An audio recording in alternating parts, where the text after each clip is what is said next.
Frères et sœurs en Jésus-Christ, bienvenue à votre émission de chaque vendredi. Bon sabbat. Voici le sabbat, le jour de repos, sanctifié par notre Dieu. Voici le sabbat, le jour du repos, sanctifié par notre Dieu. Amen. Amen. Amen. Amen. Amen. Amen. Amen. Amen. Amen. Amen. Amen. Amen. Amen. Voici le sabbat, le jour de repos, sanctifié par notre Dieu. Voici le sabbat, le jour du repos, sanctifié par notre Dieu. Amen. Amen. Amen. Amen. Amen. Amen. Amen. Amen. Amen. Amen. Amen. Amen. Amen. Amen. La semaine passée, nous avons énuméré quelques plaintes formulées contre Dieu et nous avons exhorté les uns et les autres à reconsidérer le problème de la souffrance, qui n'est pas certes explicable, mais nous ne voulons rien prendre à la légère parce que les gens souffrent. Après la première catégorie de souffrance proposée la semaine passée, la souffrance naturelle, en ce début du sabbat, nous vous proposons la deuxième, la souffrance subite. C'est aussi une catégorie de souffrance identifiable dans la Bible. La souffrance qui nous vient d'autrui, elle n'est pas naturelle, elle provient de quelqu'un d'autre. Ici, ce n'est plus une affaire de conditions naturellement difficiles, mais vous subissez des actes et des actions d'autrui dans votre vie. Je voudrais commencer cette catégorie par une histoire qui m'a beaucoup attristé. J'étais en zone rurale dans mon premier poste d'affectation. J'ai été invité à me prononcer sur une situation très délicate. Un habitant du village est venu se plaindre auprès de moi par rapport aux paroles d'un autre, son voisin d'en face. Le problème ici, c'est que son voisin est venu chez lui le grand matin pour lui demander pourquoi dans son camp il n'y avait aucun tombeau. En clair, pourquoi lui n'a jamais enterré quelqu'un depuis son installation à cet endroit? Pourquoi depuis des années la mort n'a pas visité sa maison? C'est une question grave, n'est-ce pas? Si on vous la pose, ça paraît comme un souhait de deuil pour votre famille. Dans le jargon des bêtis du sud de Cameroun, c'est carrément une annonce ou un souhait de décès. Tandis que les gens se lèvent le matin pour aller à leurs occupations, ce voisin, lui, il ne songe qu'au malheur de l'autre. Et comme si cela ne suffisait pas, j'ai fait le tout premier enterrement dans ce camp avant mon affectation. Par une courte maladie, cet homme a perdu sa première fille. Je vous épargne les problèmes que cette question antécédente a causé avant, pendant et après l'inhumation de cette fille jusqu'à aujourd'hui. C'est de ça qu'il s'agit dans cette catégorie de souffrance. Que vous le vouliez ou non, vous êtes parfois la victime de nombreuses malfaisances dans votre vie. Que ce soit physique, psychologique ou même mystique, autrui est parfois source de vos malheurs et de vos pleurs. Flot mugissant, flot en furie, entourez-moi, je n'ai pas peur, quoi qu'il en soit, paix infinie, jusqu'à la barre est mon sauveur.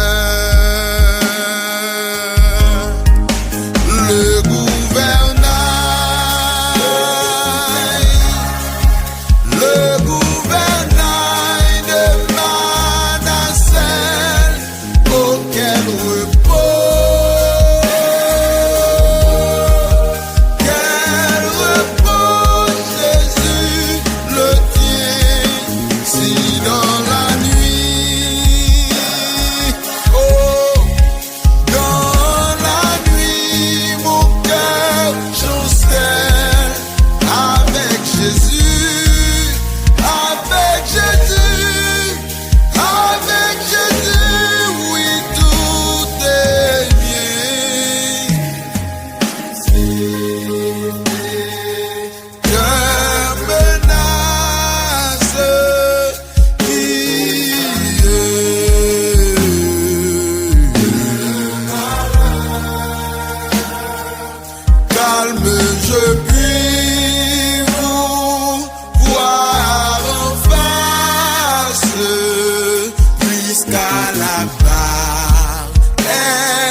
périr, point de frayeur.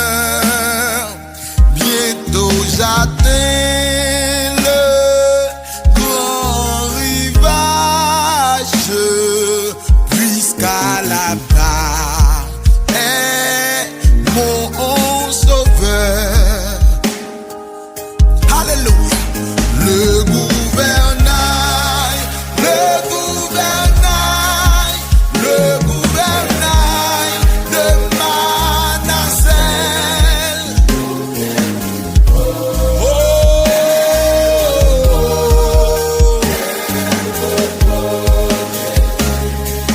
amen. Si dans la nuit,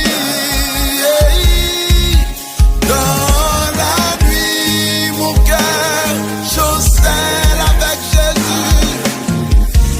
Oh, avec Jésus tout est bien.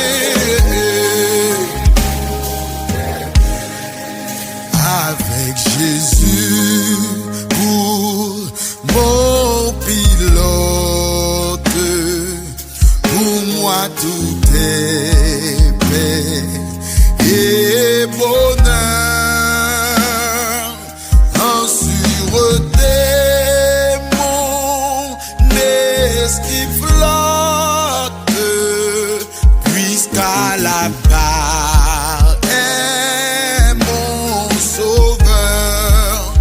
Le gouvernail, le gouvernail, le gouvernail, le gouvernail de Manasseh. Oh, quel repos! Oh, quel repos! Jésus, Jésus le tient ici dans la nuit. Oh, oh, oh. Dans la nuit, mon cœur chancelle. Oh, oh, oh, oh. Avec Jésus, oui, tout est bien. Le gouvernail. Oh, oh, oh. De Manasseh. Oh, oh, quel repos, Jésus le tient si dans la nuit,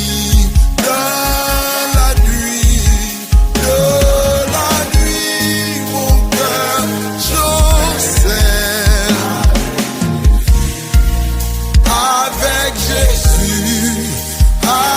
Jésus, oui, tout est bien. Comment donc faire avec la souffrance que autrui nous inflige? Mon tout premier conseil, il faut connaître son plus grand ennemi. Vous me demanderez quels sont les critères de description, je ne peux vous en donner, mais la Bible l'a déjà identifié pour nous. Malheur à la terre et à la mer, car le diable est descendu vers vous, animé d'une grande colère, sachant qu'il a peu de temps. Le voilà notre plus grand ennemi. Avant de penser aux malfaiteurs humains, voilà celui qui sème la souffrance, les larmes et les pleurs dans le monde. Vous n'êtes pas obligé de l'accepter, mais malheureusement, il est le commandant en chef de nos malheurs. Si ça ne dépendait que de lui, vous leviez chaque matin avec tristesse, les larmes aux yeux, l'amertume dans le cœur, vous seriez tout le temps abattu, triste et malade. C'est un bon climat pour lui, il aime cette image. Il aime voir cette image sur nos visages. Il aime quand un enfant de Dieu se retrouve dans ce climat. Et il s'en moque, et il s'en réjouit. Depuis que je l'ai su, je ne lui donne plus l'occasion de se moquer de moi. Même dans les moments les plus difficiles, je garde le sourire divin sur mes lèvres. Un cœur joyeux est un bon remède, mais un esprit abattu dessèche les eaux. Un cœur joyeux rend le visage serein, mais quand le cœur est triste, l'esprit est abattu. Enfant de Dieu, que personne n'arrache votre sourire. Chantez et priez votre Dieu. Même dans les difficultés, cherchez à retrouver les marques d'un croyant confiant en son Dieu. Ce n'est pas certes facile, mais ne donnez pas gloire à l'ennemi dans votre vie. Mon deuxième conseil, il faut savoir que d'autres ennemis existent. En dehors du diable, nous avons parfois des ennemis partout, connus et inconnus. Et le psalmiste de s'écrier, « Ô Éternel, que mes ennemis sont nombreux, quelle multitude se lève contre moi. » Vous ne savez jamais qui vous veut du mal dans votre famille, dans votre lieu de service, dans votre église ou dans votre entourage. L'histoire que je vous ai racontée me fait comprendre qu'il y a des choses que vous négligez, mais pour quelqu'un d'autre, ça l'énerve et il vous déteste pour ça. Vous pouvez avoir des enfants, mais ça énerve quelqu'un.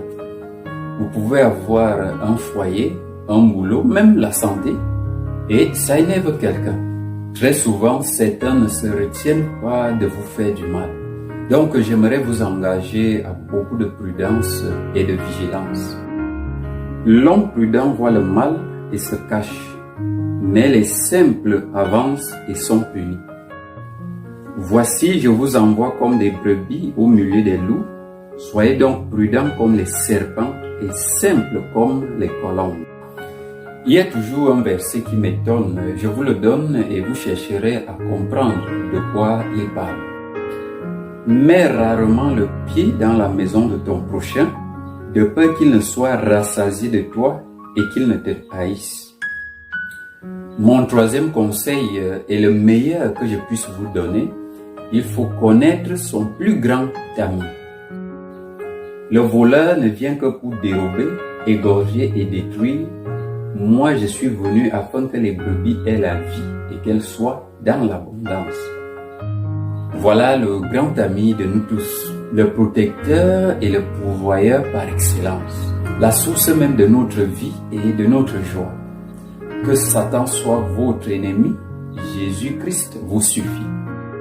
Le malheur atteint souvent le juste, mais l'Éternel l'en délivre toujours. L'ange de l'Éternel campe autour de ceux qui le craignent et il les arrache au danger. Quel ami fidèle et tendre nous avons en Jésus-Christ, toujours prêt à nous entendre, à répondre à notre cri. Il connaît nos défaillances, nos chutes de chaque jour, sévérant ses exigences.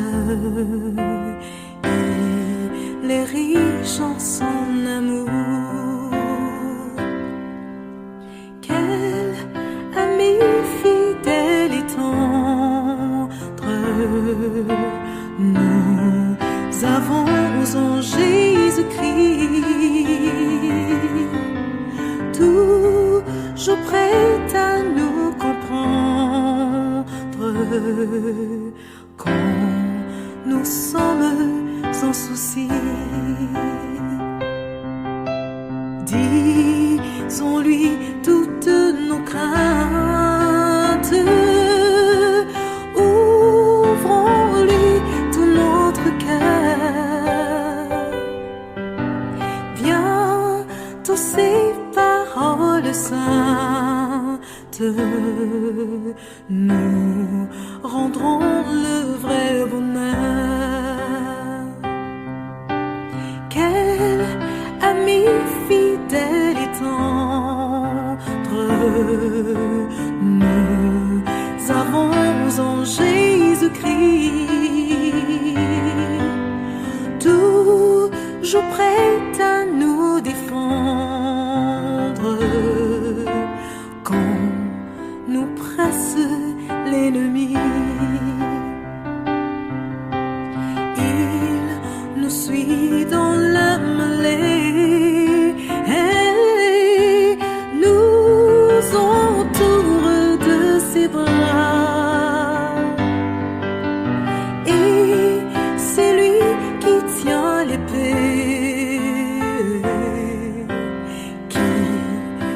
décide des combats.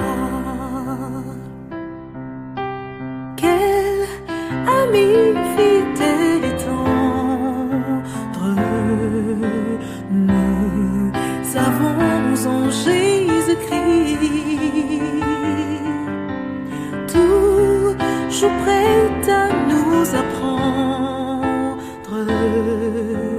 à vaincre en comptant sur lui. S'il nous voit vrais et sincères à chercher la sainteté, il écoute nos prières et nous met en liberté. Quel ami fidèle et tendre, nous avons en Jésus-Christ. Bientôt il viendra nous prendre pour être au ciel avec lui. Suivons donc l'étroite voie en comptant sur son secours. Bientôt nous aurons la joie de vivre avec lui toujours. Mon quatrième conseil, ne vous vengez pas.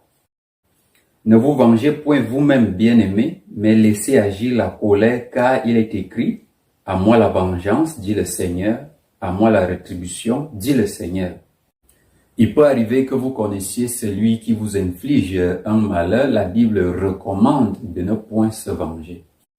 Mais si ton ennemi a faim, donne-lui à manger. S'il a soif, donne-lui à boire, car en agissant ainsi, ce sont des charbons ardents que tu amasseras sur sa tête.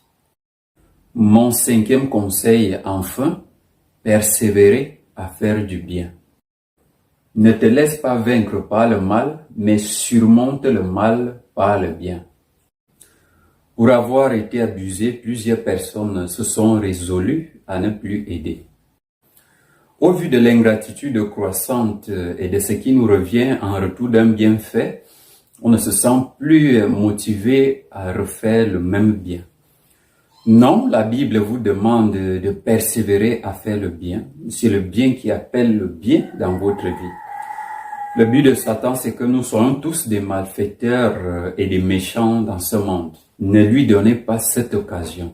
Il y a toujours la semence des hommes bons dans ce monde.